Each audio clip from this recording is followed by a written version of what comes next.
Okay, so I told you guys that, look, I'm going to give you an algorithms for everything, or most of the projects. And your big task is going to be converting the algorithms into programs. And it's not going to be a trivial task, hopefully. Okay? And it's not going to be too hard a task, hopefully, also. And, you know, there's always a fine line there. So, so let's talk about algorithm versus program. And, you know, this is 101 stuff. An algorithm describes a solution to a problem, and it could be, you know, graphical, natural, or programming language. Okay. So is a program an algorithm?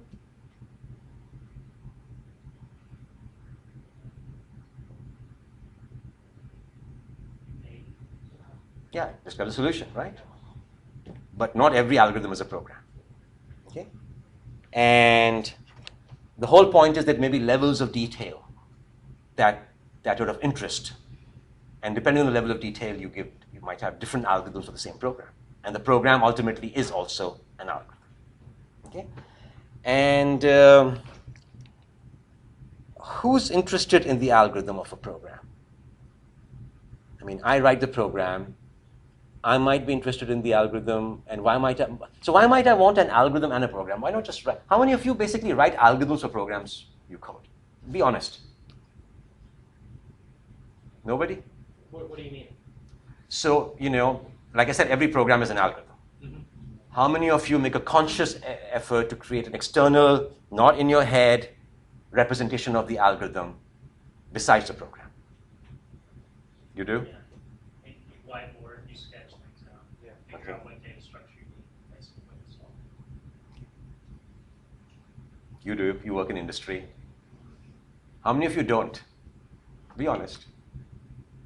Okay?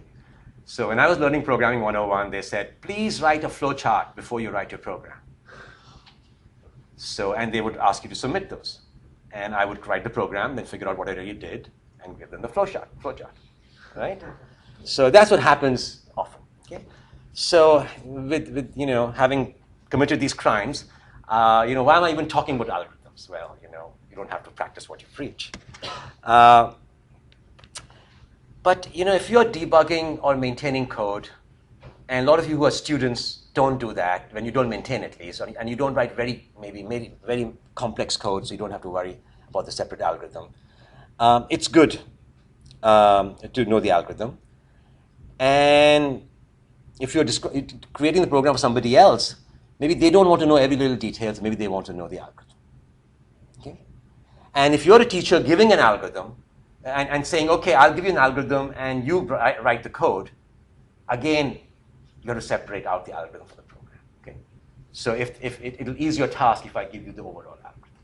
Okay? And in distributed computing, there's lots of interesting distributed algorithms that people have worked very hard on.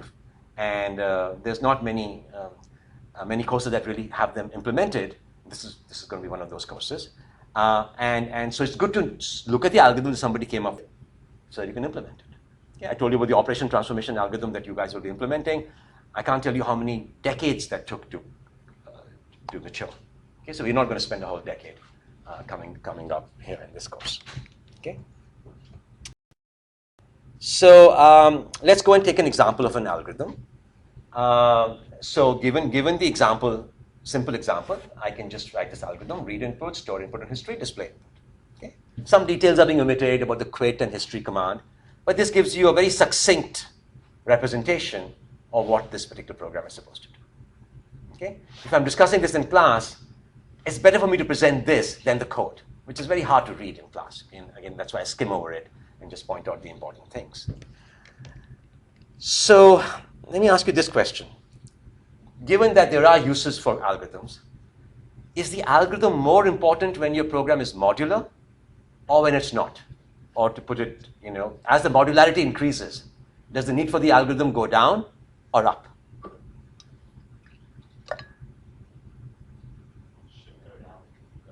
Go down? That's the whole thing that people tell you, right? Top-down decomposition. That you take your procedure, divide that into 3 procedures, which tell you the high-level steps. Each procedure then gets divided into 3 other procedures, which tell you the next level steps, and so forth. Anybody want to argue the other way around? You can go deep to the other extreme. Sorry? You can over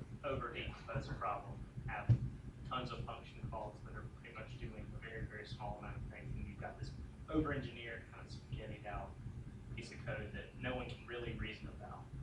Okay. So of course, if your modularity goes berserk, then the trouble is that you have to go too far. You have to search too far in the code to figure out what the algorithm is. Even if it's good modularity. So in your company, do you deal with code that other people have written? Yes. Do you understand the complete algorithm being supported by the code you're changing? Not until you've seen it for a while. If it was one big, humongous main method, it'll be all there. You can just go through it, go through the million lines, and at least go and, you don't have to go and navigate too much. Okay? So I'm going to argue, and, I in 401, my students are very proud. They write 40 or 50 classes in one course. And boy, is it hard to figure out what those classes are doing. When I did assignment 2, I knew what it was doing. When I'm at assignment 10, I don't know what assignment 1 did. Because it's separation of concerns. Even if it's not over-engineered, I just have to go and search a lot to figure out what the algorithm is. So I'm going to argue that, in this monolithic program, I go through and look through the main method, and I say, okay, there's quit handling, there's a history handling. This is the interesting thing, the process input, which is the real input that I have to look at. So let's go in there. And we can see that we compute the feedback, then we add to history, we display output.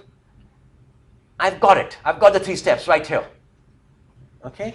Now, the next example, maybe it's over-engineered, but I've told you it follows the model interactor pattern. I've told you it's going to be useful in collaborative interfaces. This is the holy grail nowadays, of interactive engineering. And what do you have to do? You have to first figure out the simple list. You say, I have a list. I can add to it. I can have observable add to it. I can notify its observers. You don't know who the observers are. You don't know if the observer is going to be a user interface element or some other observer. Okay, so you just know this much at this point. And you go to the interactor and you say, oh yeah, it's got some observable. And that's a simple list. Okay, now you're understanding a little bit more what the program might be doing. And you add to history when you do process input, that much you know. But element added, when is that called? Oh, you go and figure out who calls it. The history object calls it. Okay, now you figured out that you will call an object, a method in the history will call back here. So what's really happening? And then you have to go then to the composer to figure out which interactor is talking to which model. Okay, so that those 3 steps that were of interest to somebody were harder to deduce here, I'm going to argue, than they were in the first one. Okay, and I'm going to argue that modularity scatters the algorithm among multiple objects. Okay, and that's why you tend to learn only aspects of the algorithm, and that's good. That means you can change this particular aspect without having to change other aspects.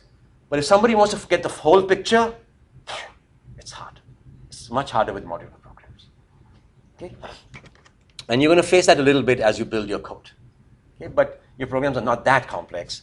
But as the complexity increases, that's a problem. Okay? And with observer pattern in interfaces, the thing becomes even harder. Okay? So I'm a big proponent of interfaces and a big proponent of the observer pattern. But you don't know who the observers of an observable are going to be when you look at the code. It's not until you run the program that you really know who became your observer. Okay? Because you have interfaces. Interfaces can be implemented by many different classes, and those classes may not even be in your code base. Okay? So, so need for higher level algorithm mode in multi-class programs, I'm going to argue. Okay? So then the question becomes, which comes first, the algorithm or the program? And I told you I cheated. People told me that the algorithm comes first, and I got the algorithm later. Okay, and there's top-down, there's bottom-up, and what's the third kind of programming that you might have heard about? So when you do both top-down and bottom-out, or bottom-up, middle-out. Okay, so people argue that that's really how people work. Okay, so if you don't do top-down programming, don't feel guilty. There's a lot of other people who commit the same crime. Okay, that's not going to be an issue here. I'm just arguing for having an algorithm. Okay. Now, is the algorithm on the whiteboard to be forgotten once you've got the code, or is the algorithm something persistent that's kept around? And if it's something persistent, which you can argue for, because if somebody wants to later go and understand what happened, they need a persistent algorithm. Should the algorithm be separate from the program, or should it be embedded in the program?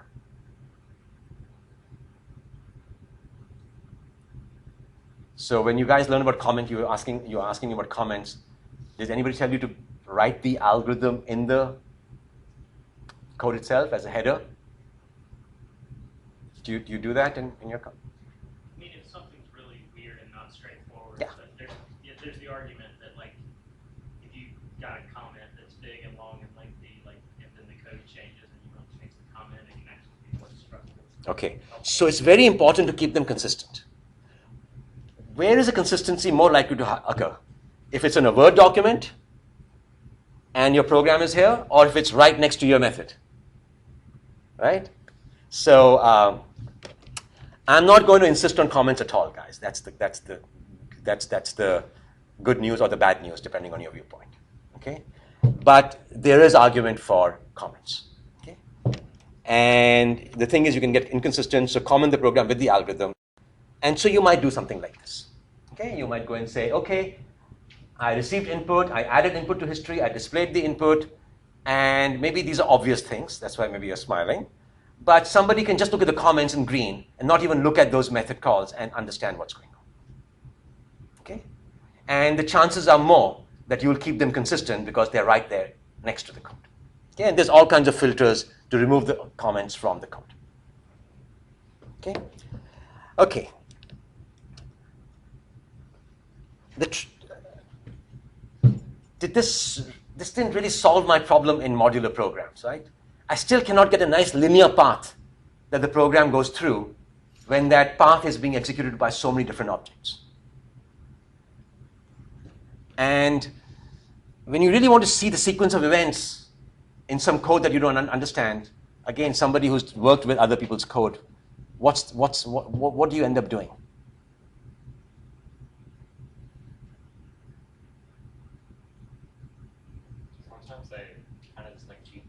You turn on the debugger. You say, let's figure out where the main method is. That's sometimes a challenge. Now that you have the main method, you say, okay, let's go and single step. And then you get a model of, I do that with my code all the time. Okay? The code that I've forgotten, I just go and okay? And what's a dual of a debugger? Print statements. Right?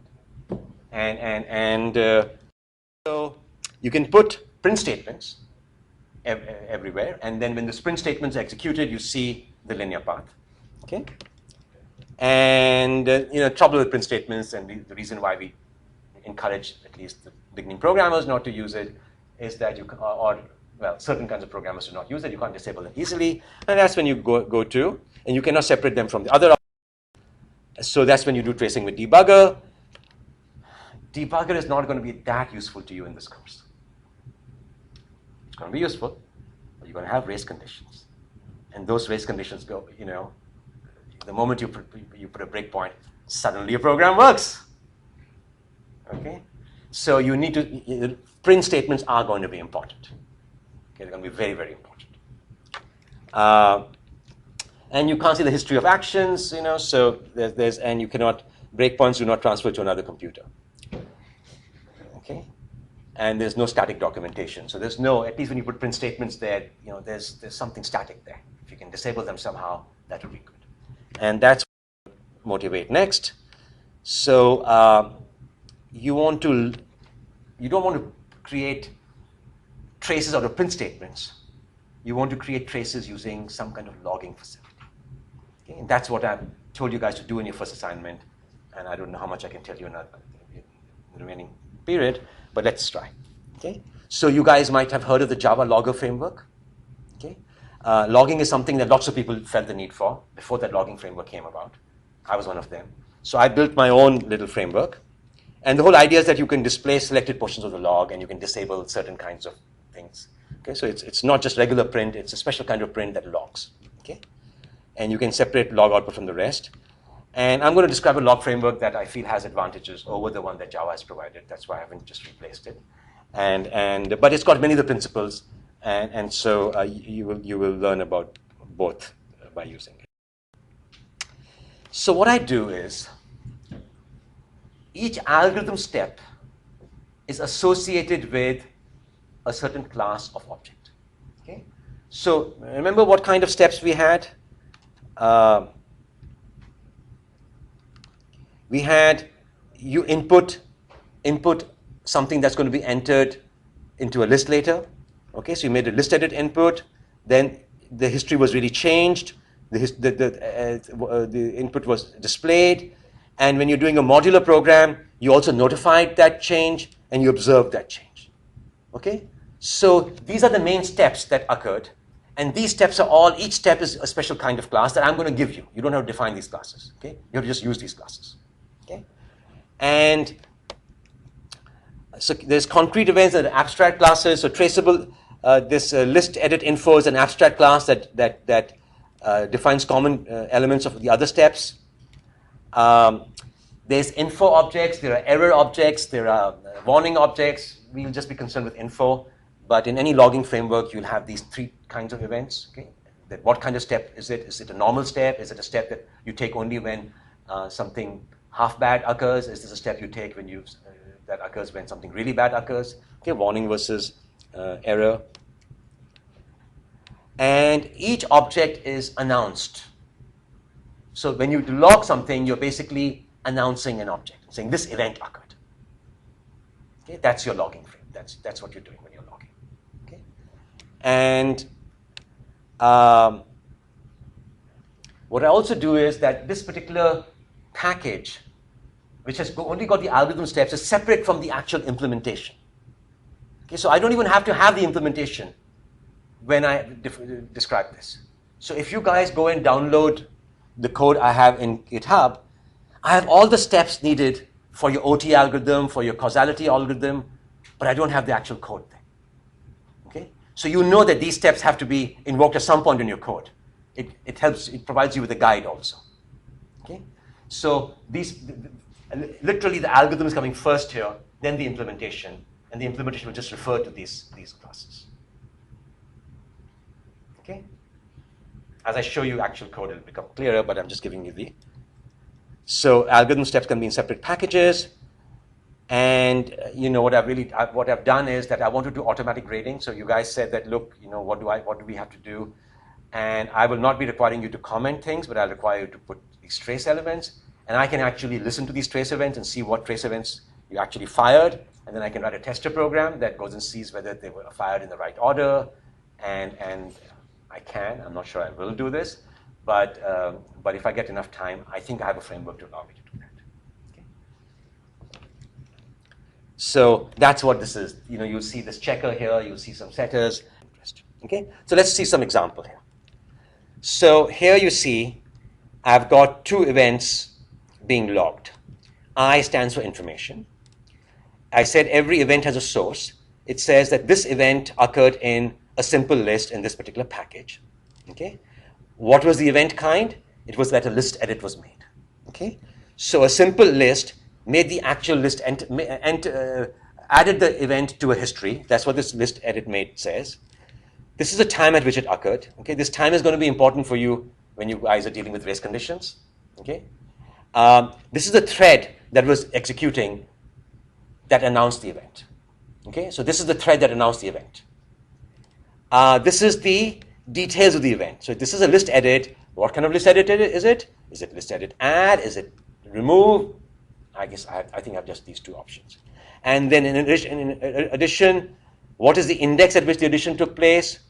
What is the actual element that got added? And what is the list in which it was added? Okay, so I'm getting a lot of information through this. Okay, and similarly, I have list edit notified with similar arguments. Okay, so you're seeing now not a regular print line that is to be formatted by you. You go and announce the event object, and that event object knows how to print itself, and it prints itself this way. Okay, and in this case, I entered a string, I saw it echoed, and I saw 2 of the 5 or 6 steps I showed you. Okay, so somehow I filtered out those 2 steps. Okay, and what is common to these 2 steps that you might see here? List edit made and list edit notified. What's something that's common that may have been used for filtering?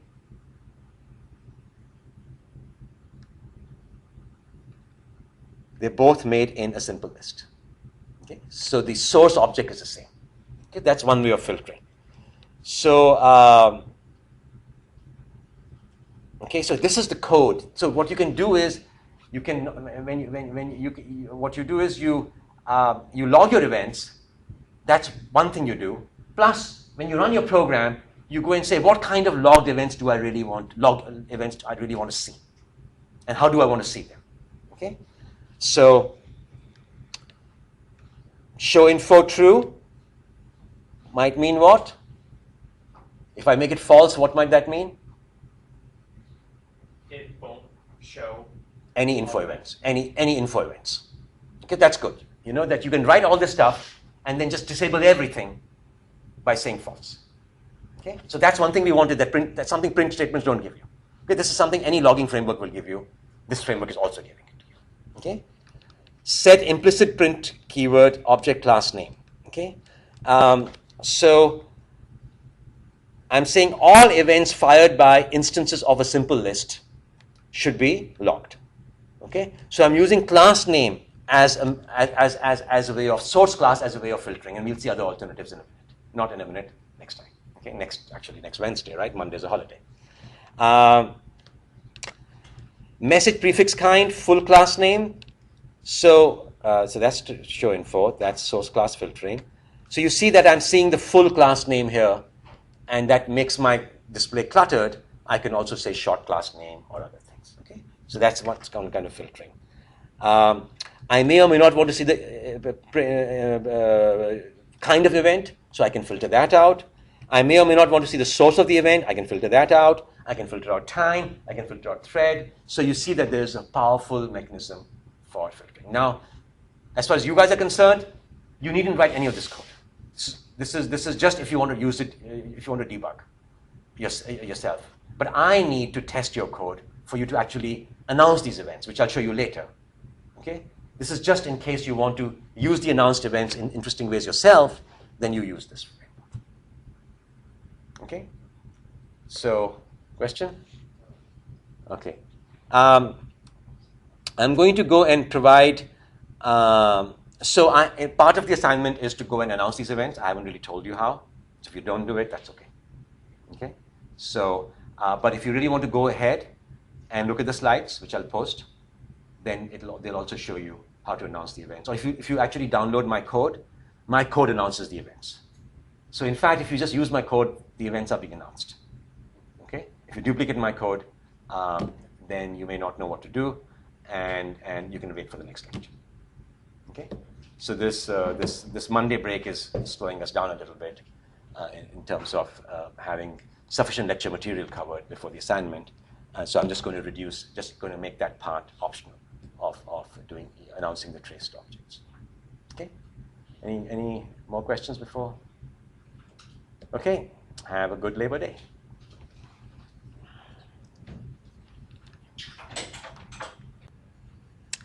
Okay, so this is where we were a week ago.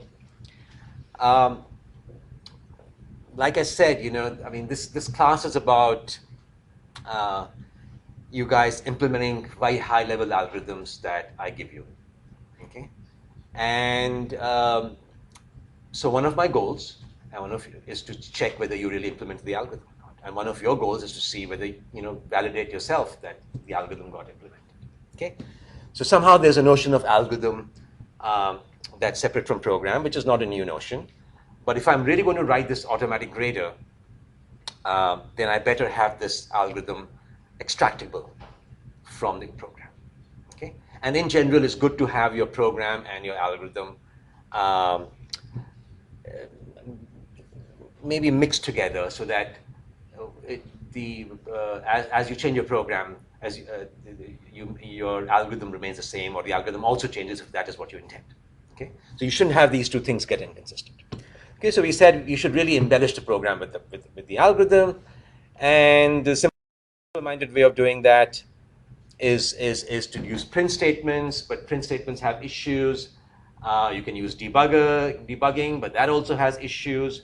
So my solution to you was you can use logging framework that Java 1.4 came up with.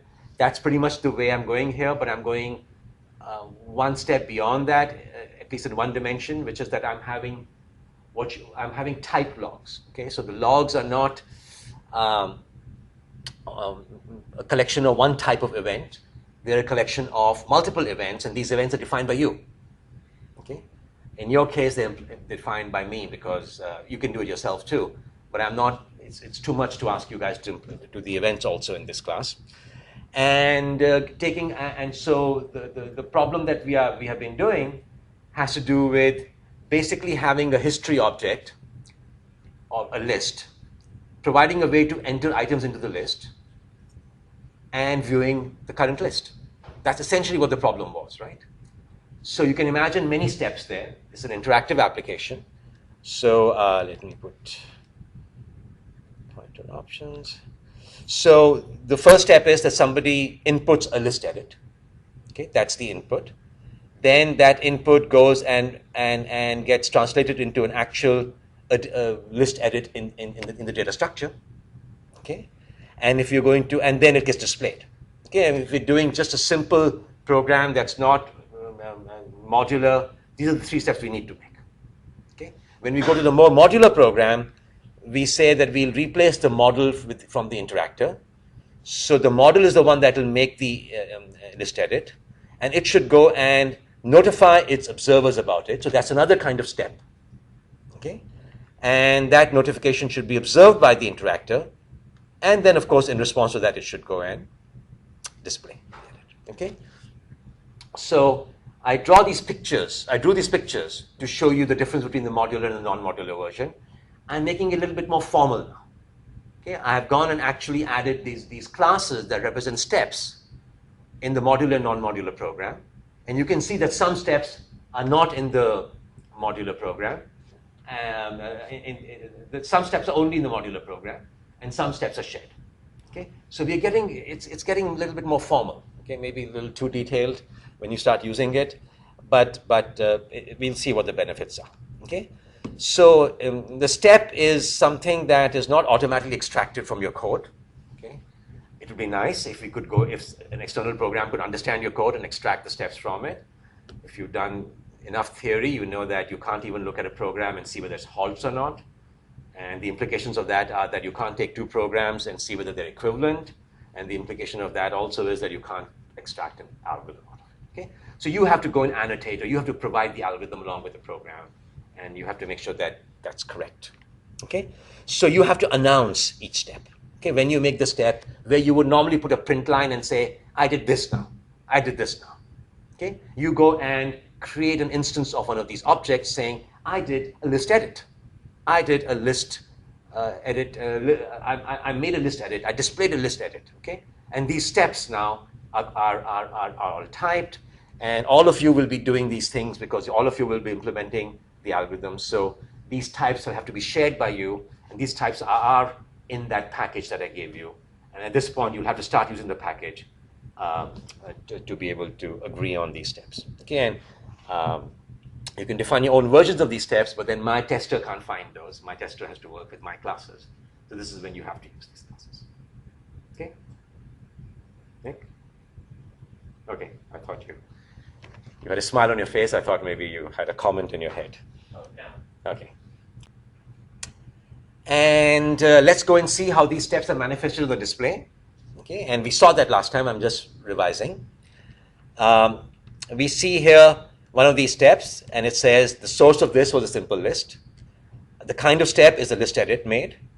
Okay, these are all classes. Okay, the time of the step was this.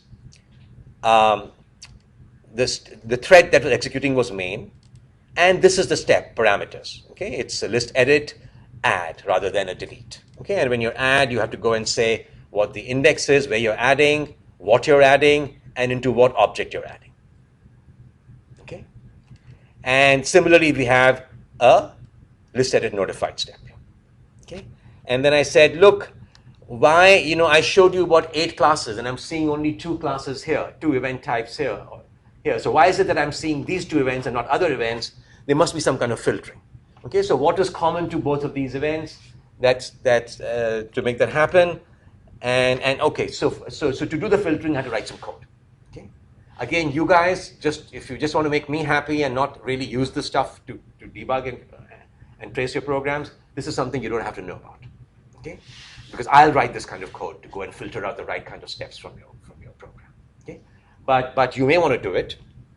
And basically, what we are saying is that all events fired by this particular class. So somehow this class is something you suspect is buggy. Okay, so you go and say all events fired by this class, I want to know about. Okay, and then we saw, and you can enumerate multiple classes here. You can say simple list, you can say interactor. So if there are 3 classes that are buggy, you can enter all 3 of them. Okay, you can write this kind of code and then turn it on or turn it off.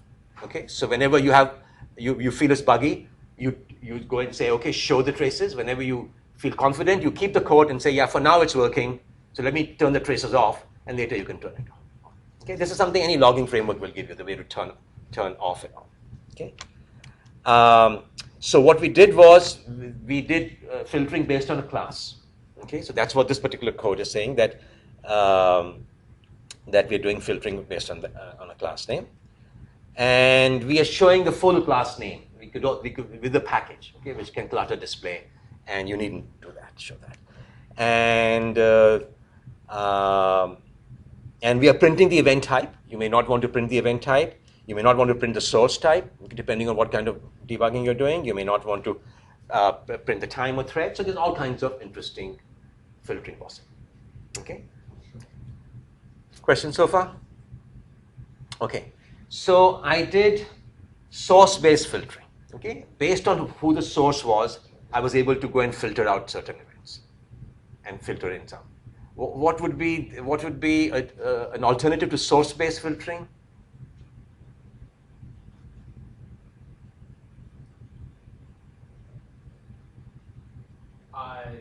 Filtering based on the target, like what's being edited. Based on the type of the event, on the target. In this case, like we say filter, so we only want to see edits that are made to the history object. Okay. So you can imagine doing that. So I asked this question, and now you'll find flaws in my framework because I don't support these features.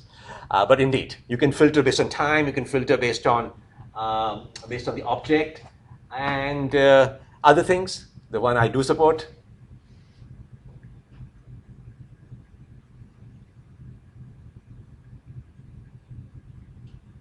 So the source and this is based on what the needs I had, okay? So I didn't have the need for filtering based on the object and the reason why in your case that you mentioned the based on the history object, because typically it's the object that's being changed that also is the one that's announcing it. So the source gives you enough information typically, okay? So, but otherwise you can build a full database that can query based on all these attributes. So the one I do support is based on the type of the event. And this is something I added on top of the other one. Okay, so I started with source based only. And so you can say I'm only interested in list edits made and list edit observed. Okay, and when I'm doing testing of your programs, I don't know what kind of source classes you're going to use. You're free to use them. So this is the kind of filtering I needed for my grading program. Okay, so that's why I put it in. The previous one I put it in because this particular class or that particular class may be buggy. Okay, that was the original thing. This is something I put in. Okay, so all events of type list edit made or list edit observed. Okay, in both cases I'm using classes. In one case I'm using the class of the event, and in the other case I'm using the class of the source. Okay, can you guys think of an alternative to class-based filtering? Okay, so so as you see here, these events are being announced by different sources. Okay, so since we're doing filtering on event type, we get multiple sources here. Okay, So can we imagine filtering based not on class but some other abstraction?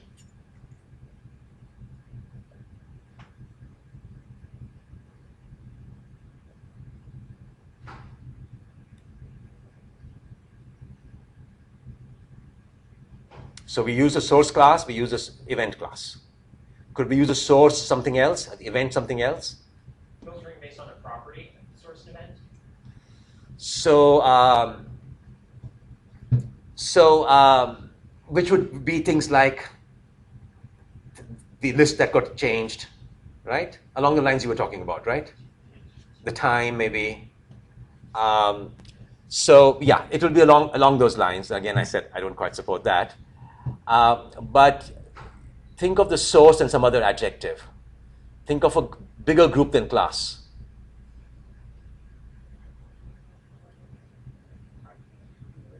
Okay? So, package-based filtering. Okay? And this happens, okay? That this particular package of mine, who knows, this particular fee. When you guys do your assignment, you might go and create different packages for different assignments. And then, you might have one assignment in multiple packages, but different assignments in different sets of packages. So you might want to say, okay, I want to go and do filtering based on this set of package, that set of package, because suddenly my assignment 1 is no longer working. So let's go and do that. Okay. So there's ways to do that. Okay.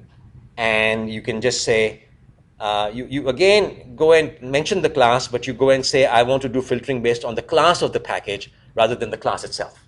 You can give us an argument here, an object, a class, and in either case, based on what you put in here, I guess you can't even see this here, but you see in the code, there's a parameter somewhere that says package name or class name. Okay? And this is how to set it is a detail. And the reason I mentioned class and package is because, especially you guys who've done 401 should be able to answer this question, but it's been a long time. Have you seen class and source-based filtering in other contexts also?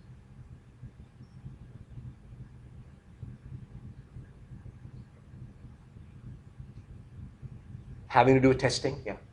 Well, so maybe securities. Security, so then you want to, so, okay. So you do want to, I don't know, I forget all the details in Java Security Manager, but you may want to go and say, I trust all of these classes, or I trust all the classes. I don't trust classes in the file package. Okay, so when you go and download some code, you might want to say that, look, the code can execute, this executable is allowed to execute certain classes in certain packages, but not in other packages. In particular, it cannot execute anything in the file package, because you may go and overwrite my files. The downloaded code might do that. So indeed, that's good. I forget how Java will allow that to happen, but that is certainly a valid way of deciding on your executable classes. Okay. Classes executable by downloaded code. Other things? When you test code, what other feature in Java that might you have used other than debugging, print lines? What other feature? Logging. Logging, which is what I'm kind of talking about. Unit testing. What does unit testing do? Setting breakpoints. Setting breakpoints, but that's debugging. For those of you who did 401 recently, I told you that Gosling. I heard his talk right after he created Java, and he was asked, "What is the one thing you did not add in Java that you regret?" And he added it later. Fred, do you remember it from? Generics. No, not. Specifying things by classes. That's there's a lot of good things he didn't add, but that's not the one he mentioned.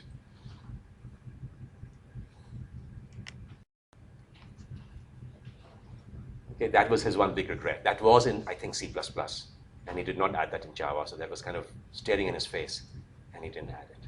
Okay, and the question I always ask in 401 is, what's the difference between assertions and just if statements and exceptions? And anybody remember the answer? Why do you need assertions? You say assert some Boolean expression, and if the assertion fails, you get an exception or you get an error. It is not called an exception. It's called an error, assertion error. You can do that with exceptions. Anybody remember why you need assertions given that you have exceptions? has to do with testing. So assertions are used for testing for those things, and exceptions are used during runtime. I know, but couldn't I just go and build, before Gosling put assertions in, I implemented assert myself using exceptions. Whenever the Boolean was false, I threw a special exception. Okay, so I had kind of implemented assertion. So what did I gain? Because you can do that, right? Assert can be a method that you call with the Boolean expression. If the Boolean expression fails, you throw assertion error. So if you can do that in a library code, why was he so worried that it was not in the language? Nick? Because if you implement assertions in library code, there's an overhead even when assertions are disabled. Okay, so that's the key. Assertions can be disabled. Okay, that's a very big deal. And you can only enable assertions when you're suspicious of your program. Okay, and you can disable and enable assertions for specific classes or for packages. Okay, and now it makes sense to do the same thing for traces, because traces are also being used for testing. And so you can say, when you run the program, you can say enable assertions for main class, disable assertions in bus.ui gen package. Okay, and the feature you just saw is an extension of this, or is basically builds on this idea. Okay. So the similarity between trace objects and assertions is not and this similarity is not a coincidence, because they both support disableable testing. Questions? Okay. So in assertions, you are making statements about the state of your program. You're saying these variables should be this value, or this variable should be related in this way to these variables. Here you are making statements about what kind of event or step you've taken. Okay, that's a big difference. And if that is the case, then the events that you guys have been dealing with in your first assignment should have some similarity to these events, because they're both events. And you have, when you guys were looking at mouse events or key events, or not mouse and key events in your assignment, but text events, text insertion events and text completion events, right? These events had sources. Okay, so so there is a source here too. These events had types. Okay, so there is event type, there's event source. Okay, there were document events, and there were action events, and there are mouse events in general and key events. So you see similarity there too. The time and thread, you could have had that in your events too, and that's something that's filled in here. And they're computed automatically. So when the announcer doesn't have to go and mention these things, the system can compute them. And then there were event parameters. This is the character that got inserted. This is the string that got completed, or this is the mouse position. So you have a similarity between events in general and these events. Okay. So announcing a trace object is basically asserting an algorithm event. I mean, there's no exception thrown. We just, your code hopefully is saying the right thing. But that's what you're really saying. You're saying, look, I'm stating that this step occurred, and if the output is not consistent with this step, then maybe I didn't really do this step. Okay. Okay. So you've seen how the events look like. You've seen the similarity between these trace steps and assertions and events. And let's just get down to the nitty-gritty and see how these things look like in code. So let's see. You see there's a message that gets printed out. And so each object takes in its constructor an argument that says what is the message that's printed out. Okay. It takes the arguments of the event, operation name, in this case is add or delete, index, element, and so forth. Okay, step-specific parameters. Okay, that differs among in different classes. Notice that I have the list that got changed I didn't put an object there. I didn't go and really parse the history object. I gave it a name. Okay, I go in, it's a string somehow. Okay, so it's a name of the list rather than the address of the list. Okay, in this particular case. So why do you think I did that?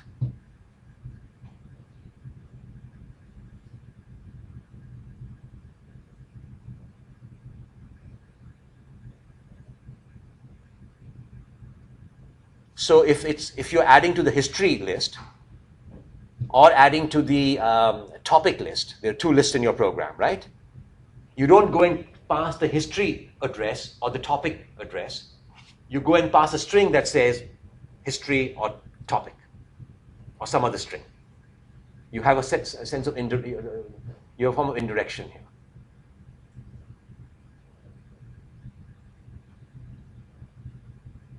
At some point, I want to know that I received an edit from another user to the history, to my history, and that in my history, I added that element. That means your history and my history should have a common name. We can't have addresses because those addresses will not be the same. Okay? So to do this kind of checking, for this particular step, which is an important step for you guys because it's a step that you'll have to announce, I actually use a network-wide listing. Okay, this is not a host-specific address or a process-specific address. It's something that we all agree on. Okay? And the finder is really, it's not used much in the testing in this particular case. The finder is just an object and an object that you might want to query for its for variables and properties. Okay? So source object that created that step. And there we want to go and find the exact class of the finder so that we can do filtering based on the class and the package of the class. So that's why this finder is the announcer. Okay, this is the one that announced. So this is where really we need the address so that we can do that kind of filtering. Okay, and the message is something you don't have to compute yourself. There's a static method here called new case, which all of these steps have.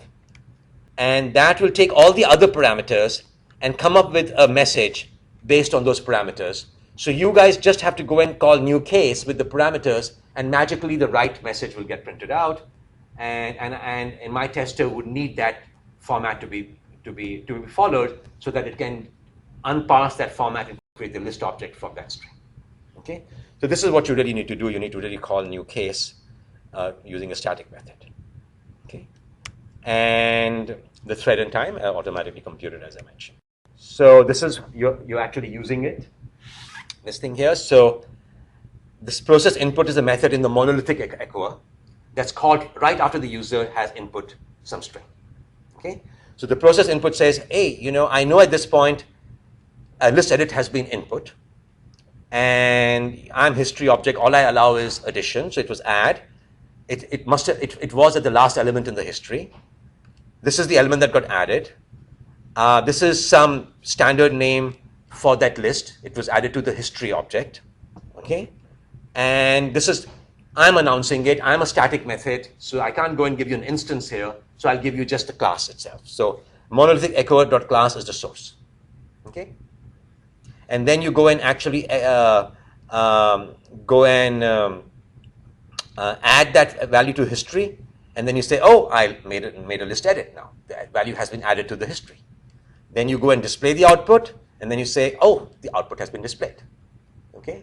And again, in this particular piece of code, maybe these steps are not that interesting from the point of view of deep, understanding the code, because they're just following the procedures, the code above that. But when these steps are distributed, okay, they'll really be useful.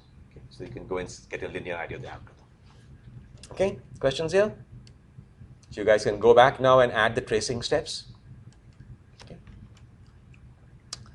So you can go from code to the typed algorithm steps, right? Right in the code here, you can see what algorithm is being implemented. And you can imagine filtering the code in such a way that you just see the algorithm and not the code. Can you go from the step to the code? Can you say, tell me where in my code am I making the step of list edit display or list edit made?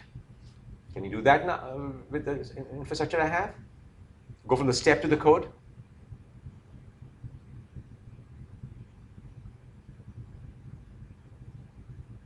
each step is a class. If a code is announcing the step, it must be using that class. Can you find all uses of a class in code? Okay. So you can just go to list edit, input, new case, say, actually what you're doing is you are calling a static method. You can just see where the static method is called. And you can say that it's called both in the echo interactor and the monolithic tester. Okay, so I can see that my, so this is, I typically debug my program this way. I go and say, where did I actually transform the edit? Okay, so I don't have to go through the whole code. I just go through all my steps that are in the transformer. And I go to the step, I go to the new case and say, no, where is the step being taken? And I go to the code. Okay. So for maintaining code, this becomes useful. Okay, and if you haven't used this feature in a programming environment, Control-Shift-G in Eclipse will go and show you all places where a particular method was called. And F3 will go and take you, given a class, it will tell you all the places where the class is being referred. Okay, if you do a new. Okay.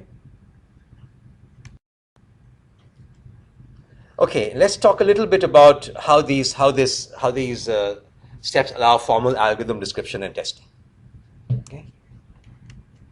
So in fact, in the code that you have, there are two pieces of code, and there's one piece that goes and actually tests that the monolithic echo tester is doing what it's supposed to do, and another piece of code that checks if the modular tester is doing what it's supposed to do.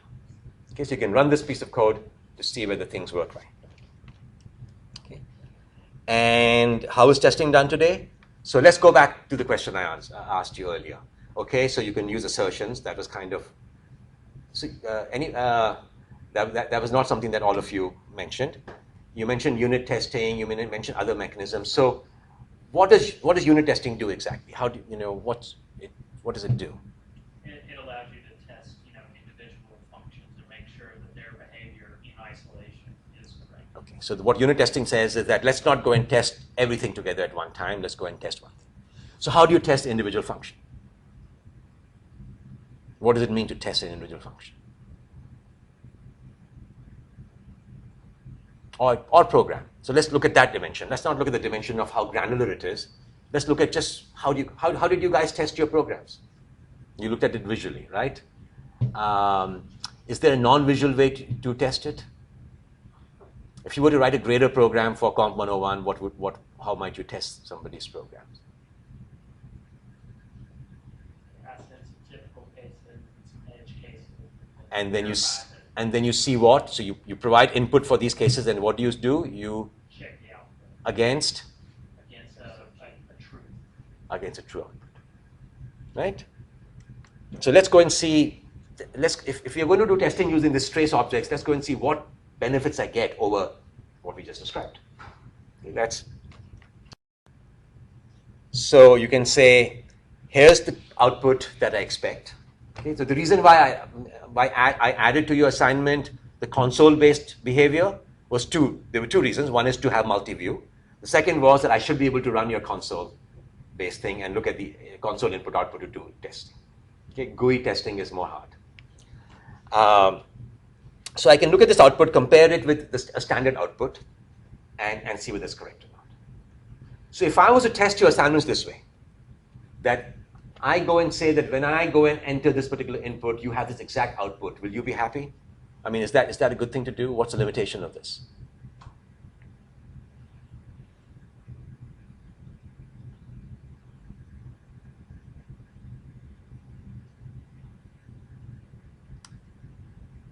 The slightest variation in the output, despite being correct behavior, would be flagged as incorrect. Slightest deviation. Okay, now the diff tool that I can use will allow me to go and ignore white spaces and so forth. But if you don't say please, and if your host, okay, if you just say enter a string, input line or quit or history, the behavior is identical, the commands supported are identical, but I say no, right? So there's no creativity allowed in things that are implementation defined. Okay, the commands quit history are defined by the assignment. the prompt you give, you know, it could be anything. So that is the big problem with diff-based testing. Okay? And if I'm testing the algorithm, I can't do it. Supposing I add some extra steps there. You know, I go and add, I put some traces there, and let me take that back. There's no way to tell how the algorithm works. Okay, both your modular program and the non-modular program will produce the same output. How do I distinguish between those two programs? Okay, so there's nothing about the structure of the program or the steps the program is taking to achieve this output that is being used in testing it. I'm not testing the algorithm, I'm just testing the behavior. Okay, so, and here's the other thing. If you have threads in your program, okay, there's non-determinism. And something may be printed before or after something else. And they may both be correct.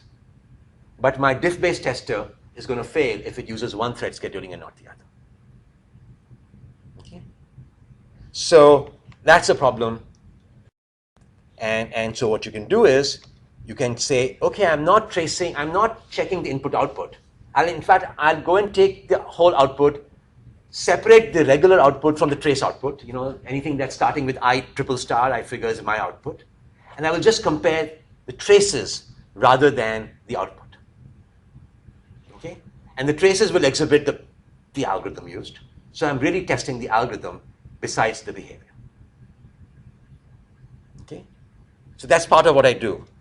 So you compare correct trace with test trace, and I can go and set filtering at whatever level I want to, so I can just check whether you are following the monolithic algorithm or you're also following the modular algorithm. Because the monolithic algorithm is a sub-algorithm in the modular algorithm. Okay?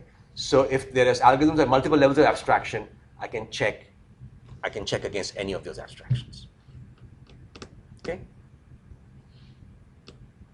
I can do that with any log-based framework. I didn't really need types here. Any problems here?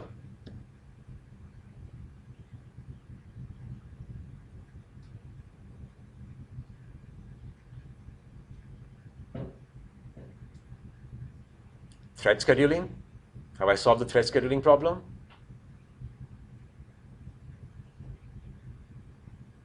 Not if you're looking for like an exact match of sequence of events. If I'm doing a diff, okay, that's going to be a problem. And I'm not saying there's a theoretical problem. I mean, this really occurred in the tests I wrote. Okay, and I have to rely on a correct implementation, right? How about who tests the correct guy? And and there's no specification. It's if you have correct, this is how your output should be. But hopefully, I should be able to specify in some formal way what the behavior is, and check the correct algorithm against the specification, rather than saying by magic there's a correct specification. I just do a blind diff. Okay, so no formal description of algorithm. Who checks the correct implementation? Can you guys see how I can use traces to actually check the correct algorithm also? And to specify what the correct algorithm should do?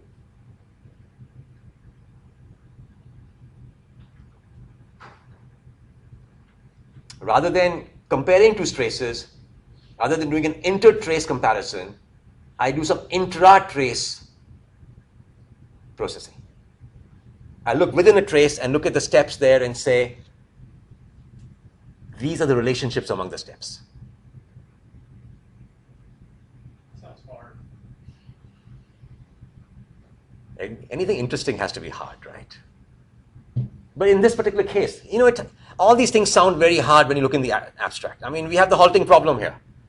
Okay, the halting problem just says you can't really do anything in general. All of this stuff. But, you know, it's the reason why we have so many academics is because we take these intractable problems that say, but we can solve the problem for this set of cases. We can solve the problem for this set of cases, and each set is a paper. Okay, so we won't have anything to do. And the engineers won't have anything to do if we didn't try and solve these intractable problems from certain cases. So in this case, in the IM case, how could you look at this trace and say, This is the behavior of the trace I expect for the algorithm we are talking about. These are the constraints. So we're going to do some intra-trace things. So let's start with find relationships among steps within a trace. So let's say we know that the input woods has been entered. What do we expect after that to happen in the trace?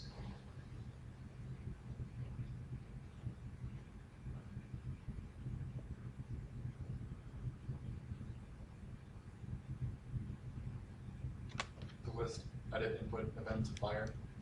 That's got to happen, right? And then,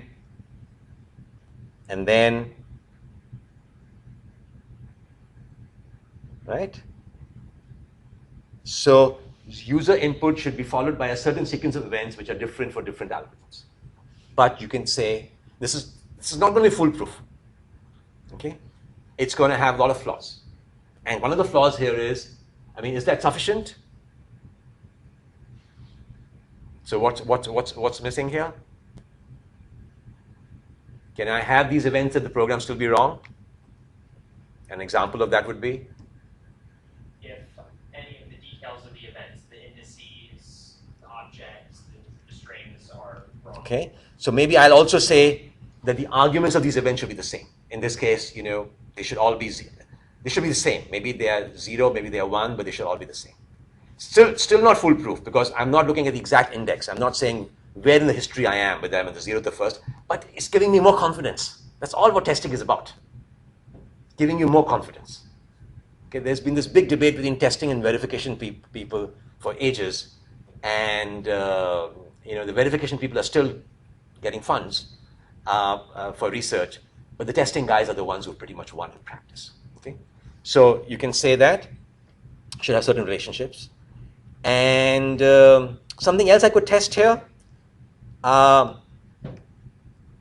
Notice that look at the source. Does the source give me some indication of how?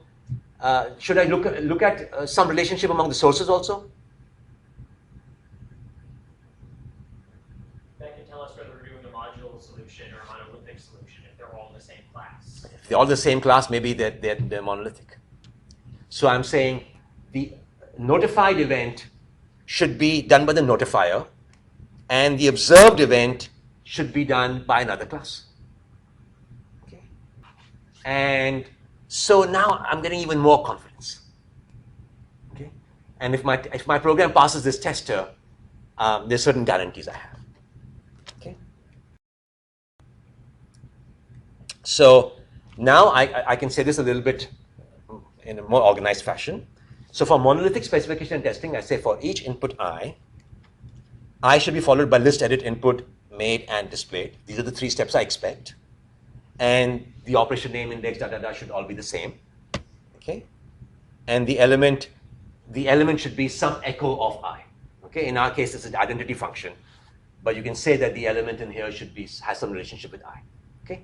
And now this is, with all these diagrams that I used earlier to describe, I'm replacing all of these diagrams with a very succinct statement about what I expect from a monolithic solution. Okay? And modular, for each input I, you should have the following sequence of events, and the argument should be the same, the element should be echo I, and the source of list edit notified and list edit observed should be different. Okay? That's some guarantee. I'm not putting constraints on, the sources of all the model events should be the same and all the interactive events should be the same, because the model could have many sub-models in it. Okay, and that's allowed here. And the interactor could have many sub-interactors in it.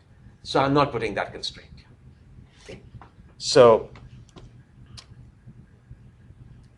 Okay, so a program that passes the modular tester will pass the monolithic tester. Okay. So you can imagine extending this to collaborative distributed programs. Okay, that given that I received this particular event, given that I had this input, am I sending that event across? That's one thing. And then I look at the other processes. Are they receiving that event? Are they processing the event? So you can imagine writing a whole distributed tester, which will be fun. This doesn't seem that useful. How wrong can you get here? But in a distributed case, you can really get wrong. Okay.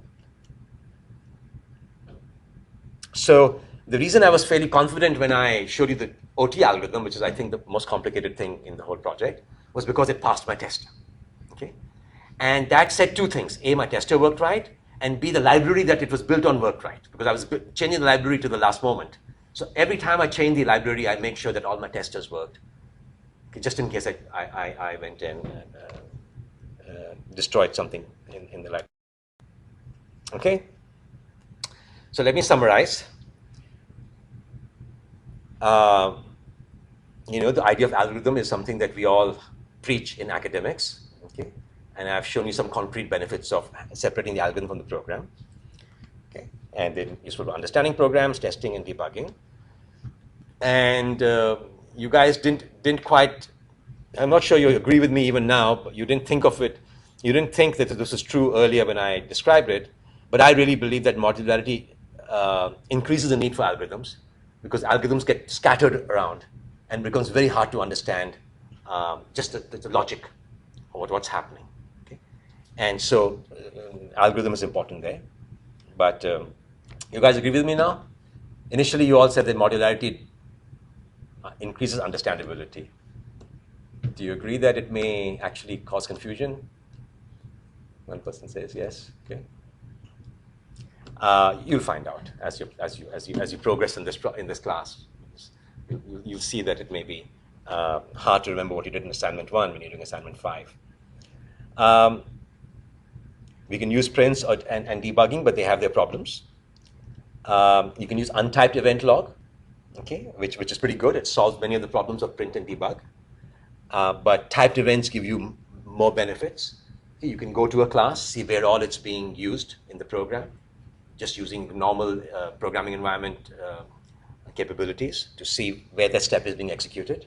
So if you're taking somebody else's program, you know in your head what the steps should be, but you don't know where they're being performed. You just look at the trace packages and say, okay, these are the 10 steps. I understand what these steps are. Go to each step, find out where in code it's being taken, and you have some understanding of the program. Okay. And one big benefit, concrete benefit, is that these traces can be used for testing, and you can do testing using inter-trace diffs, or you can do intra-trace processing. Okay. Questions? Okay, so this trace stuff is something I've been developing, and there are lots more things that are not of immediate interest to you in this class, which I haven't discussed. And I told you these steps are events. These events are listened to by observers, and these are not quite observers in the observer pattern. There's another pattern called the message bus pattern that I use here, and that's not that important here. It's in this class, or I should say there are other things that are more important in this class than that. And what I've done is, last time I taught, when I taught distributed systems last year, I covered those aspects. I didn't cover many of these aspects. So what I'm going to do is I'm going to just append those slides with their recordings to this slide. Okay, that's just for your curiosity. You don't have to know that stuff to do your work or to study for your exams, but it's there. Okay.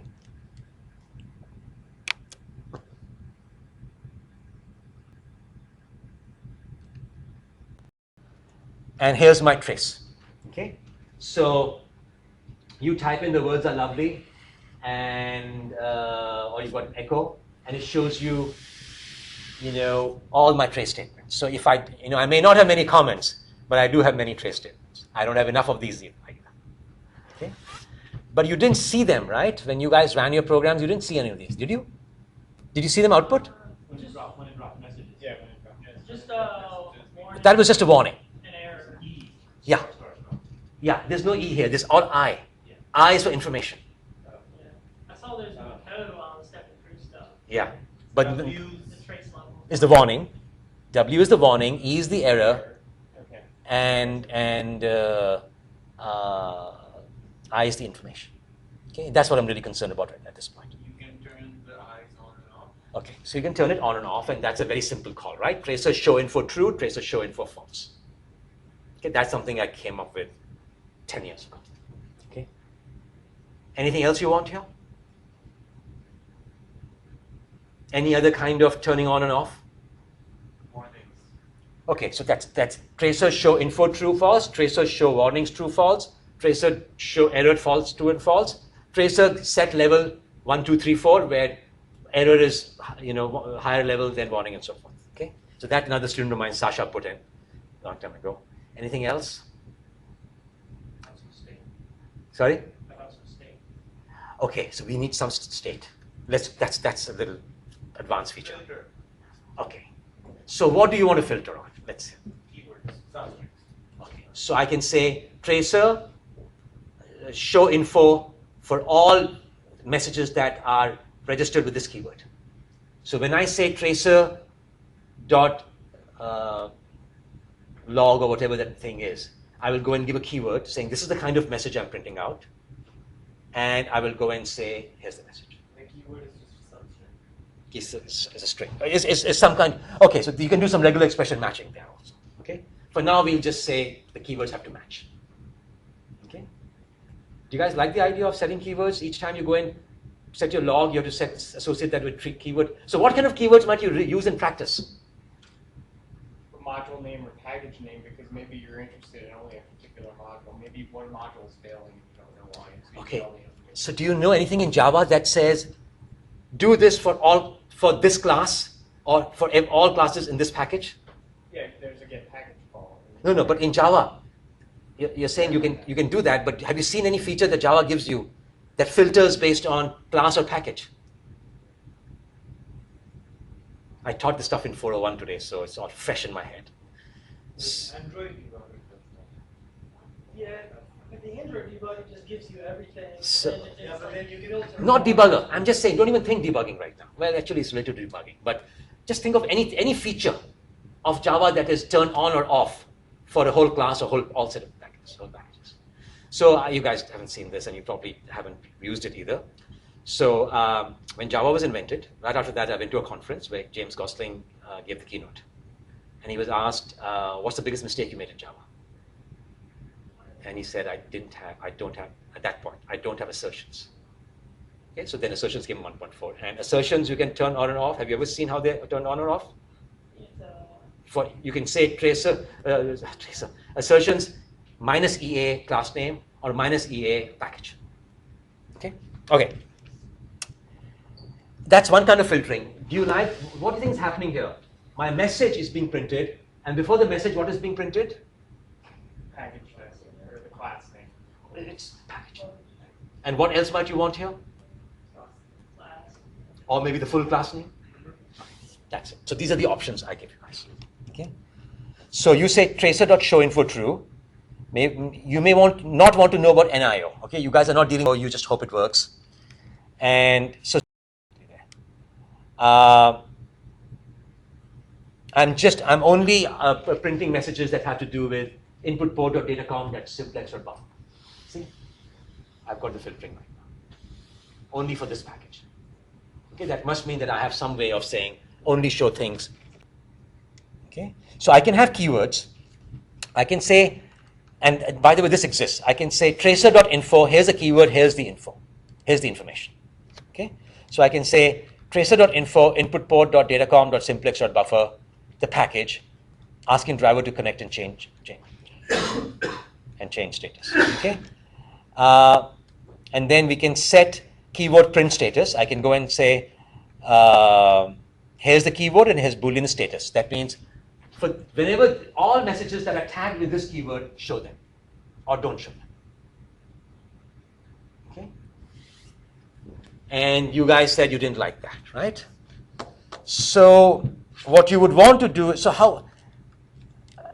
want to filter by packages, but how do I in my info give the package name automatically? How can we derive the I don't want to specify this name because when I refactor, I've got to rechange the code. I can certainly go and set the keyword print status by package name. There's no problem there. Once I get the right package name here. But how do I derive the package name automatically from something that the program has a handle to? You do class name dot class dot get name, and it'll give the full name package. So I go and say my class. How do I go get my class? You just do When I put this tracer method I'm in some method in some object. Yeah. Normally what we would do is at the top of the class you have a static field called tag, and it's just a string, a final string, and you do set it equal to, like if you're in the class person, you do person dot class CLASS dot get name. Okay. And then we would just use the tag in that spot. But if I refactor person to something else, you're saying the person will also change there? Yeah, person is also changing. It's like it's the Java class name. Okay. And so then the string it would output at runtime would also. So by the way, there's something called all keywords, and you can say all keywords false. Okay, that means by default all keywords don't get printed out, and this particular one gets printed out. So how to specify package name each time? So what we'll do is we will just give object here. Whenever I say tracer.info, I will just give myself some object here. From that object, I can derive the class, I can derive the package, and so forth. Okay, and saying, here's the status message, and I can say set keyword print status, and now when I'm setting the status, I don't have an object at hand. That's something I'm setting in some global thing. Here I am in some method in some class, so I can say like this. Here, I want to do it for, might not even have an instance. So I'll just give a class name from which the package can be derived. Okay? So I can just say something like this, which is like what you were saying. Let's give the class name and do it. Okay. Now, what kind of call? Now I need a call to go and change maybe from package name to class. Okay. So we figured out which events we want to filter out. We're going to use, we can specify any package. Okay. And now the question is, what do we display for it?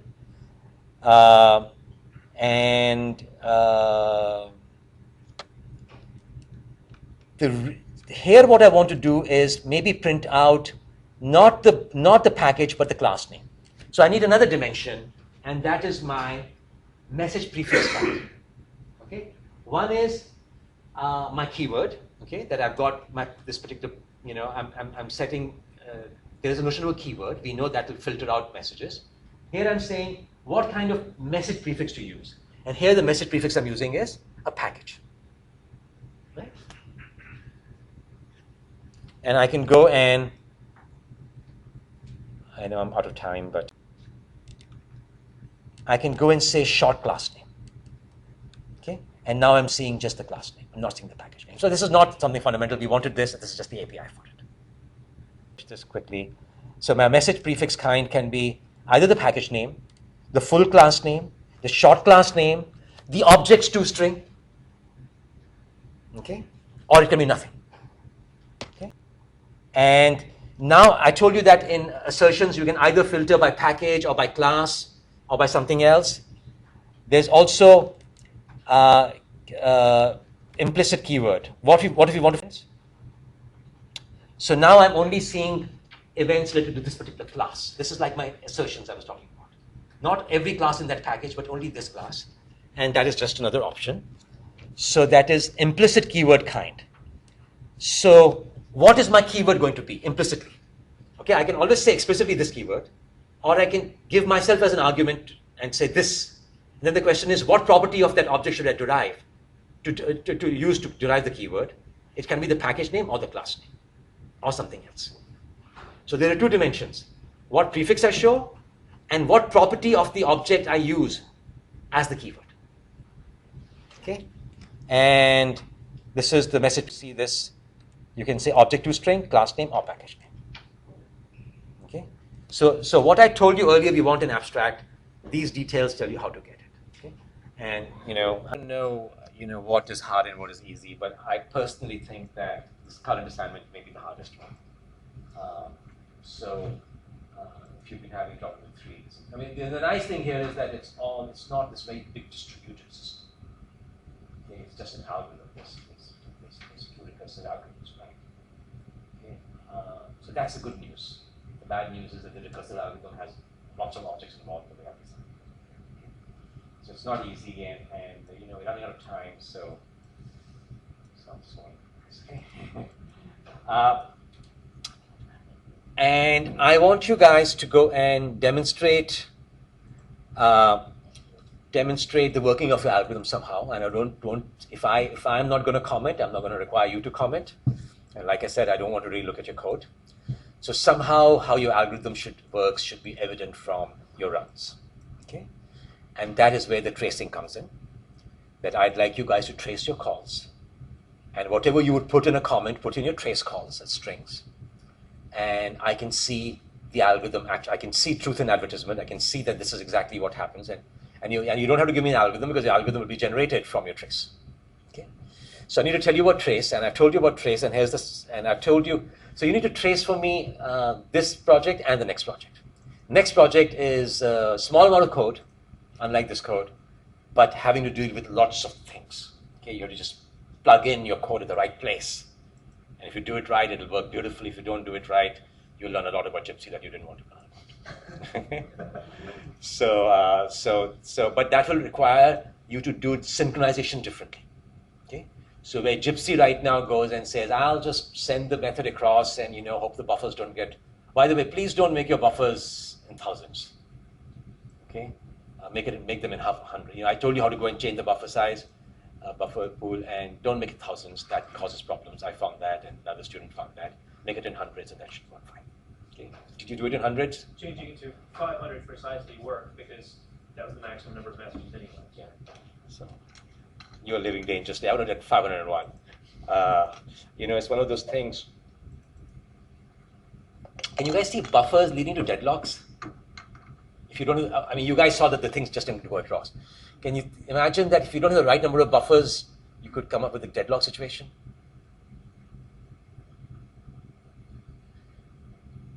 Yeah, it could be. So, let's say I've got one part of my thing doesn't want, is waiting for some message from another part of the system that I know for a fact that it will send it. Yes. The problem is if it gets dropped from a buffer with no notification, it thinks it sent it because it's asynchronous, and I'll just never receive it.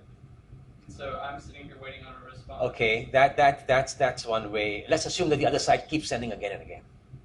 By the way, buffers are always full, and it's always going to drop. And why are the buffers full? Because you're waiting on its response and you're not consuming anything. So it's You have gone and said, you will release a buffer only if you get this message, and you can't get this message because you don't have a buffer. That's why you want the send buffer pool and the receive buffer pool to be separate. Or you want to have at least one extra buffer. Okay, but that's good. The 500 made it work. Okay, so you're going to have synchronization then, and I have to see that it's synchronous, right? Which means you have to show me that until you go and you have to show me. It'll go so fast I can't see it. So you have to go and say, look, I pressed this button. At this point, the server has finished executing his call, and see now the client is unblocking. So you'll have to show me blocking semantics, and you can do that through debuggers. But that's you have to go and keep switching windows, and that's not the best way. So what I'll tell you for the next 10 minutes is how to go and demonstrate the second part of your project, your third assignment, your last assignment, okay, your fourth assignment, and this one, these things I already showed you earlier. We're going to you use this for demonstrating your serialization, okay? Because there's no blocking semantics here. So if you just give me a linear printout, that's good. Okay. And let me summarize what we did last time. We had a very generic way of doing. I can point here.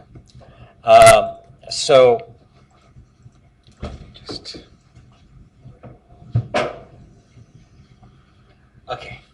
So we could. There was this tracer object with static methods, tracer class with static methods, and you can always announce some information and associate that with a keyword. Okay, and then depending on so you are the program writer, and you say this might be interesting. So whenever in doubt, you go and announce something with a keyword, and then the reader goes and decides which keywords they care about. So they go and say set keyword print status, and they go and say, okay, this keyword true, this keyword false, or all keywords true and all keywords false, and the specific one overrides the general one. Okay, so that's a general scheme, and that's a pain because we want to filter in some organized fashions. I want to filter by class or by package. So I want the key, so this exists, but I don't want to use it directly perhaps. So I want some implicit derivation of keyword from both my info method and my implicit, and this status. Well, I just want some implicit derivation, right? And for both of these methods. So I can go and say my implicit keyword kind is either the class name or the package name, okay?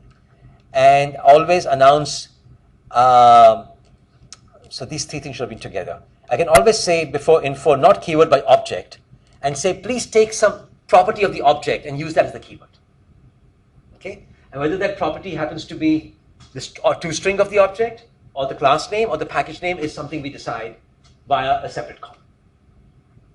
Okay, this is sort of setting the mode, if you will, and saying this is my implicit keyword, or something else is mine.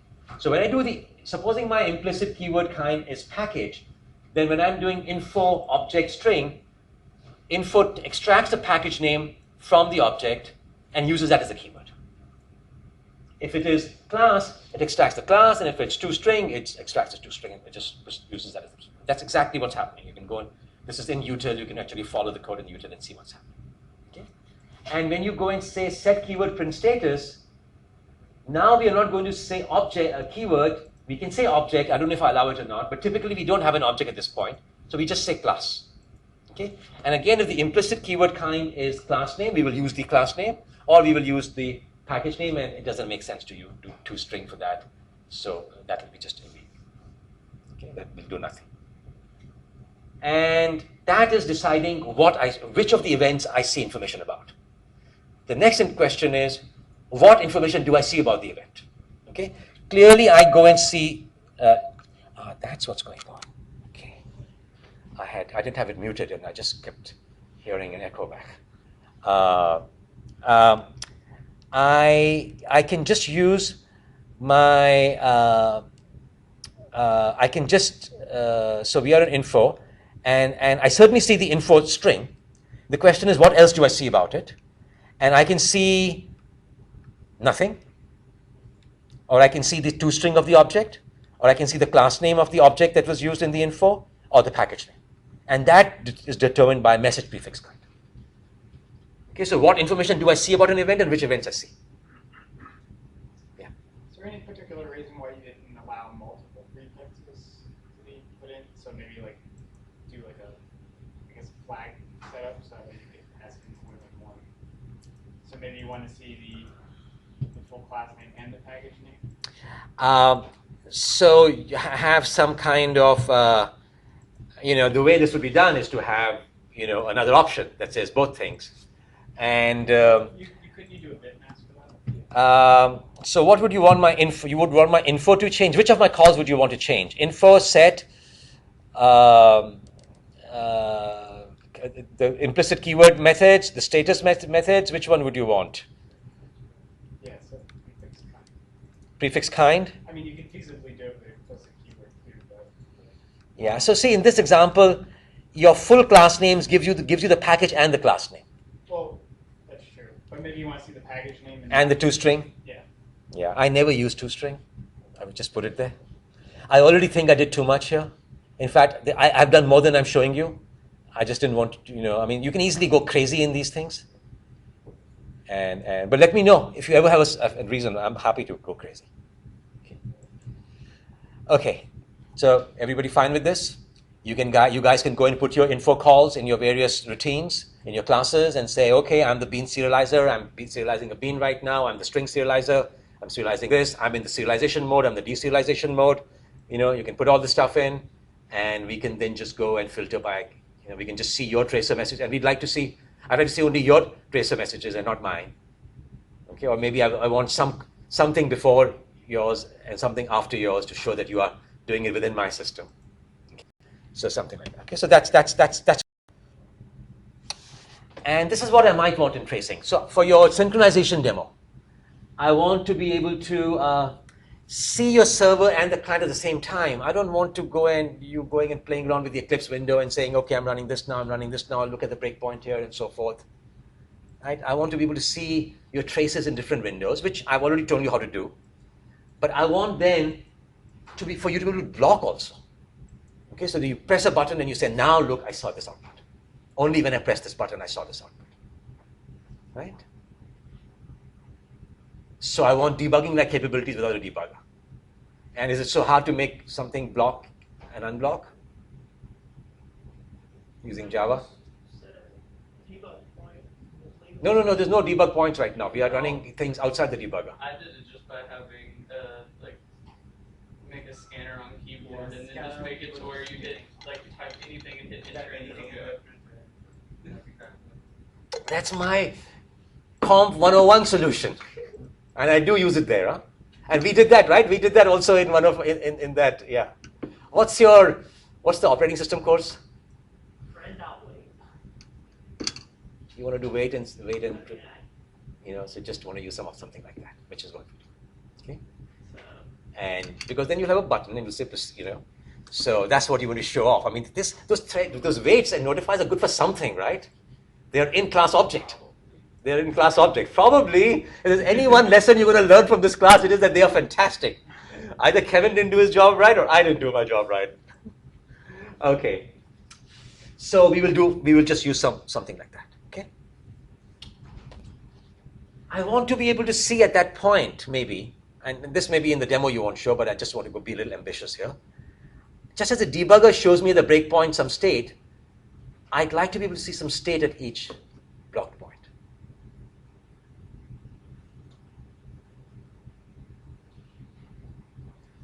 That means when you go and give your info, you're not just giving me a string. Maybe you're giving me an object with some state that my system can then go and display and saying, this guy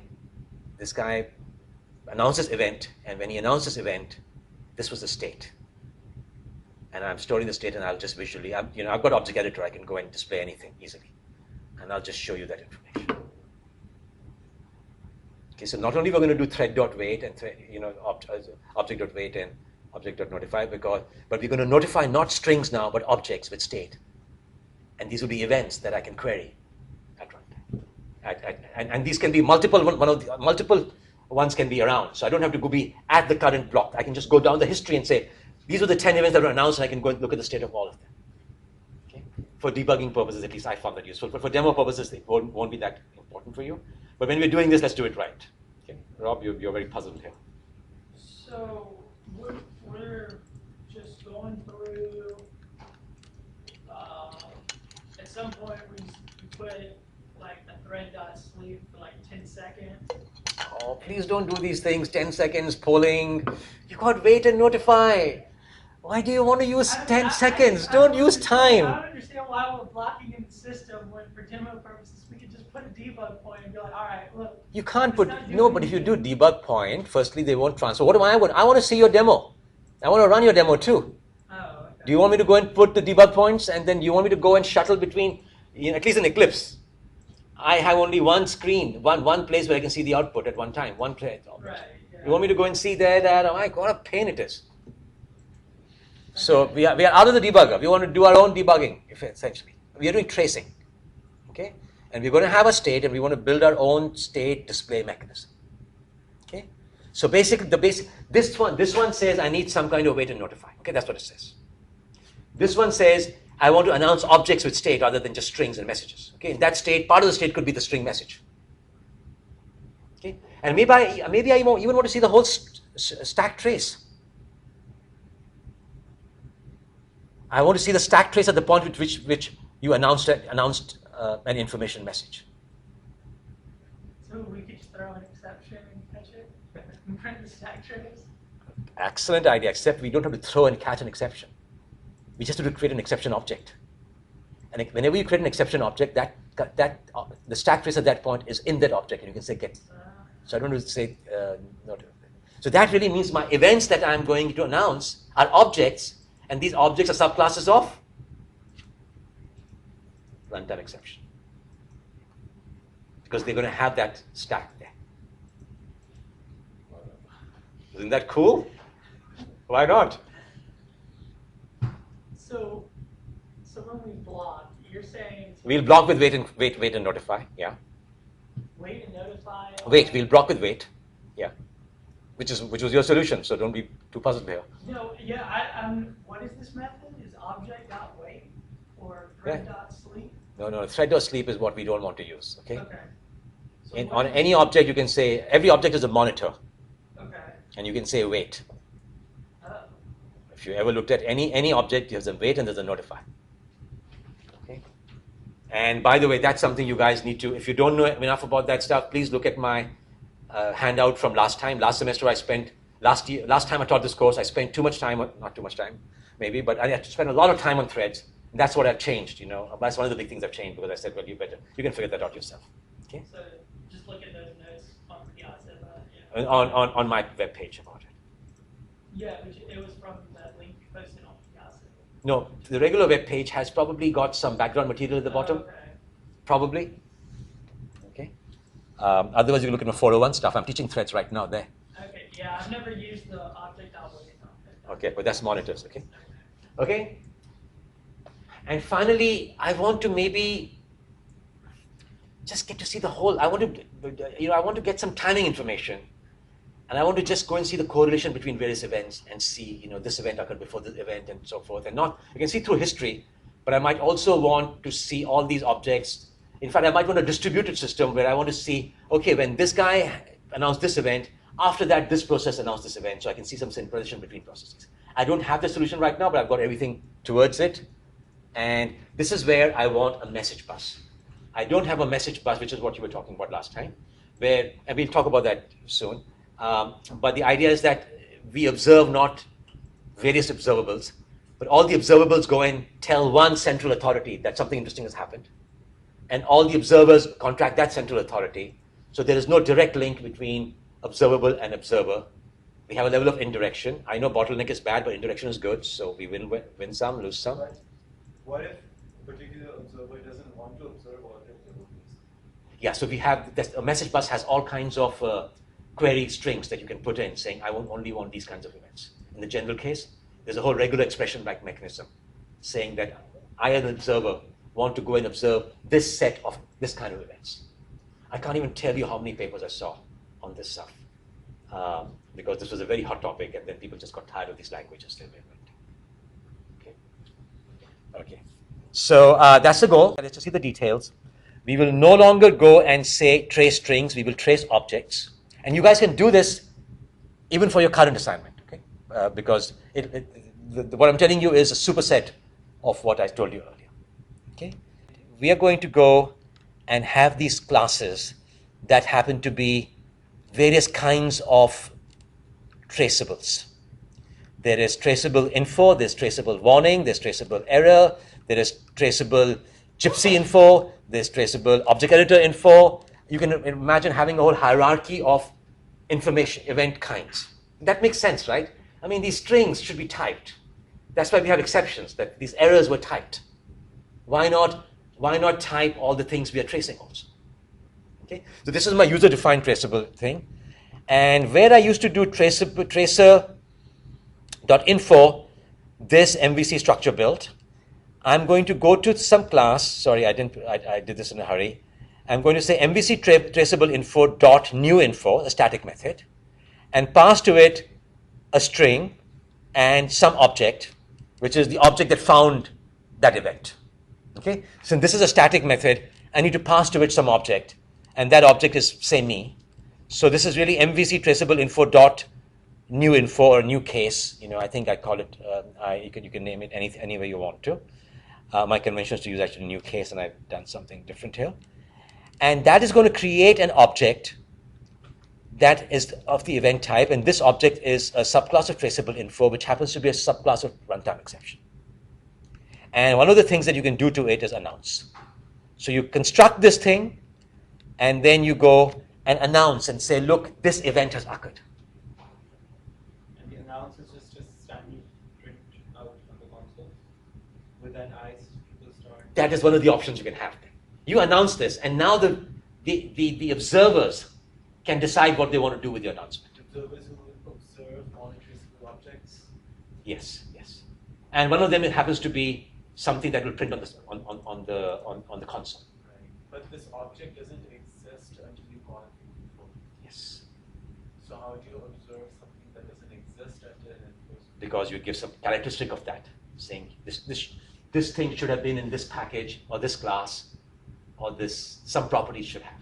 So you can observe a class and see whenever instances of that class are created. Or you can say anything in this package I'm interested in. So the package can exist before the class can exist, right? Yes. So that is what we're going to do. We're going to now observe things and say, you can either say, I want to observe all MVC traceable infos. Okay, I see. Because there's no direct link, you're just putting something on the bus that says, hey, whenever a message comes through, I guess with regular expressions that matches this package name or this class or some fragment of this class. So you can observe on it even though you don't have you're not actually doing the pattern. Yeah. And you're observing based on the characteristics of this guy, not the characteristics of this guy. You can do that too. No, I'm sorry, I lost you. So there is an object which is a finder. Yes. What is the finder? So where I used to put this here, Yes. I'm putting this typically here. Oh, okay. This is the finder. This is the guy who found that interesting event. This is the observable. Right. Whoever found this interesting event. Okay. So you are going to go and query based on properties of this guy. You can also do it based on properties of this. I'll show you in the end. Right. But that's not as interesting. So this is just the means. The end is this, that an MVC structure got built, and that class, is something that the observer knows about. Okay? So that's the basic principle. And diagram here. We've got many parties here. Okay?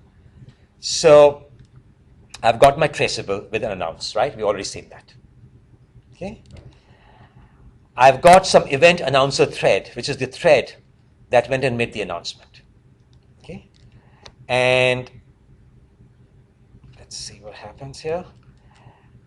I've got this object, so let's just go back. I've got this is my traceable bus, which is my message bus. We can announce a new event to it, and we can go and register ourselves as listeners. Okay?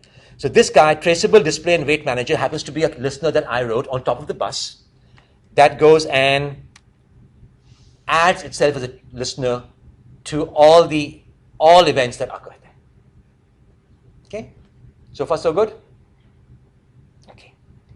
Now, some event announcer thread creates a traceable and says, announce yourself. Okay? What's going to happen now? What's it going to do? It fires a new event to the traceable bus, and that fires it to all the listeners. Good. Level of indirection, that's all it's doing. Okay? Now let's say I want to block at this point. You just have a wait. So this method does a wait. Do we have an option not to block? Yes. Good. Go ask me, I'm feeling better about providing all this big baggage, that you'll see later. So you want an option to not block also. Of course, not block. Blocking isn't deployed most of the time. If you only want to block when you're debugging, you don't want to have all this stuff. Or when you're demoing. Here we are doing demoing. Actually, I would not recommend this as debugging tool. Debugger is a debugger tool. I would recommend this as more of a demoer tool. Okay? So wait for user, and now when will I unblock? So this guy calls wait, okay? And I hit proceed. That goes and calls proceed, that calls notify.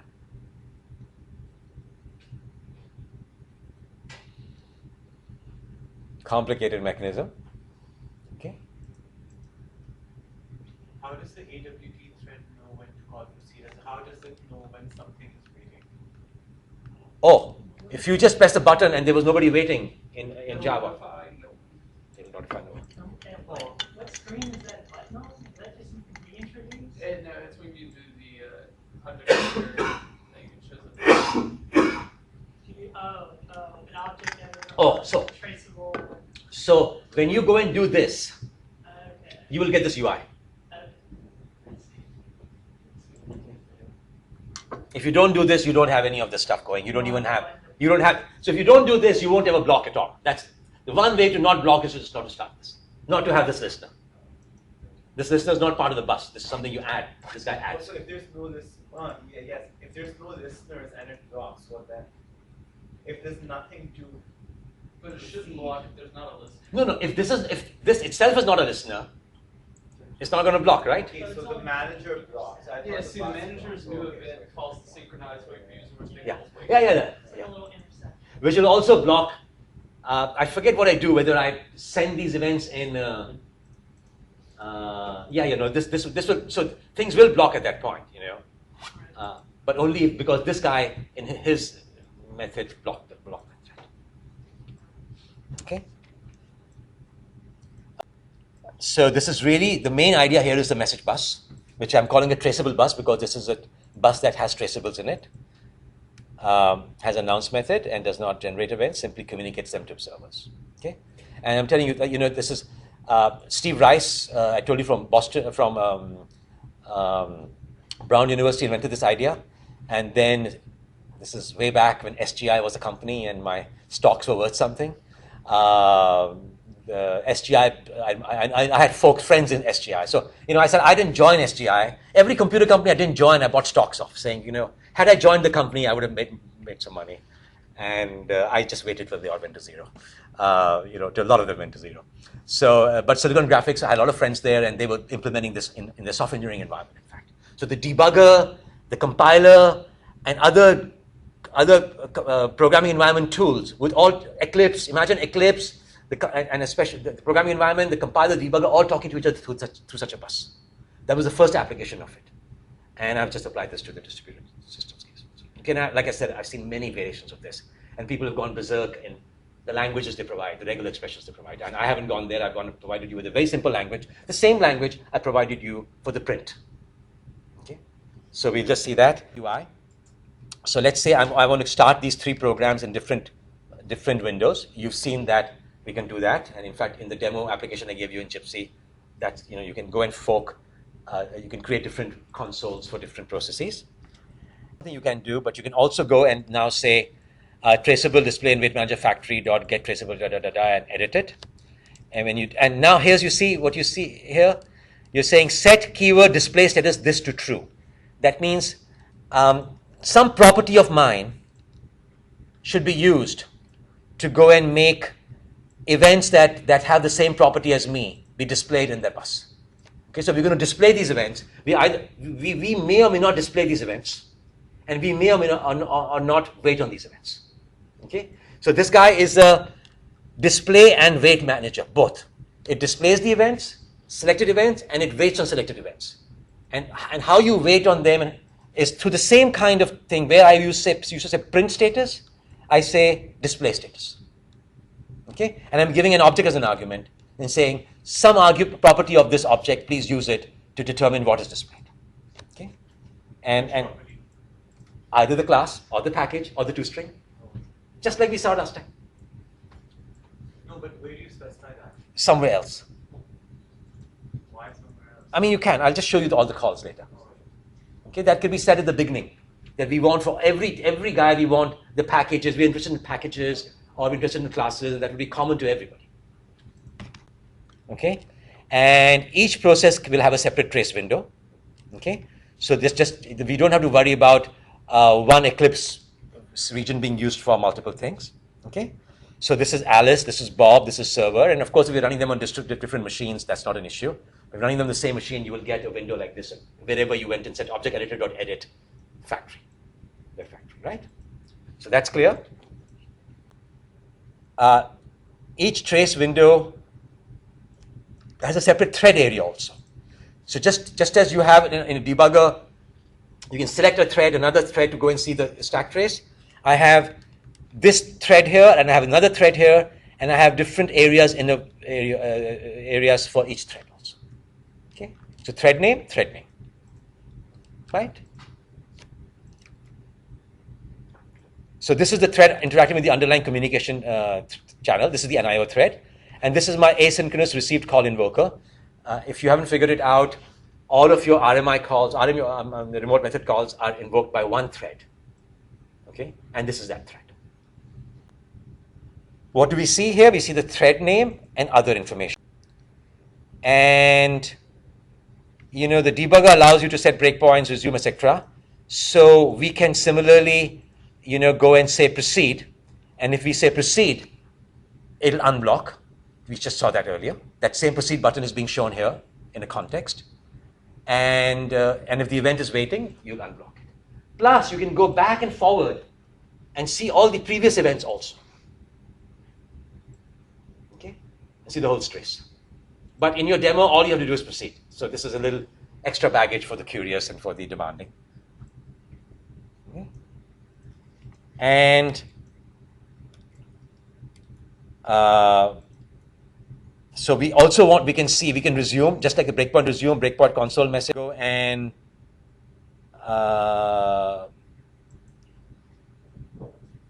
so this is the,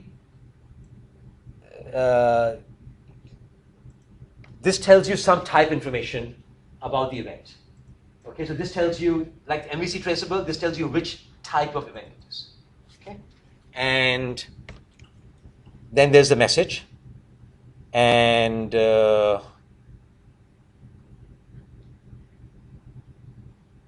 yeah, so this is just a different type now, and this is the message here. Okay, so this was a tracer type defined by Gypsy on the left. This is a tracer type defined by us. This is the message. Okay, and traceable has announce, get, and now I can say get stack, and I get the whole stack trace at that point also. Okay, so that's exactly what we wanted because it's a subclass of exception. I get it, so I can see that. Look, this was all the calls, and you can see that Gypsy has a big stack.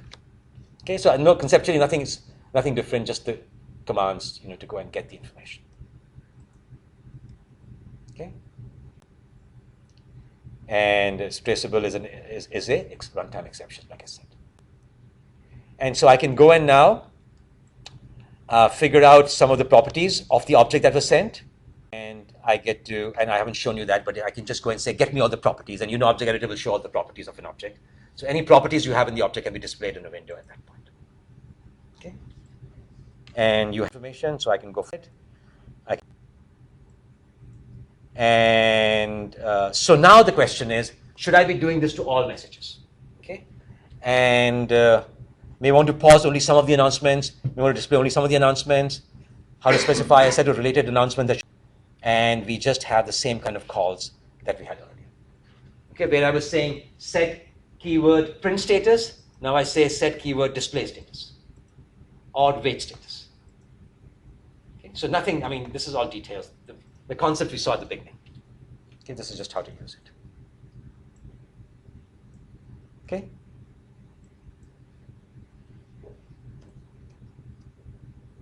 Okay. And the default is the package name. And I can also go, traceable has a set wait and set display. So if I want only certain kinds of events to be traced, I can just go and override this method and say set display true or set wait true, and that kind of event only will be tracked. So it's the property of the event rather than the property of the announcer of the event. Okay? Questions?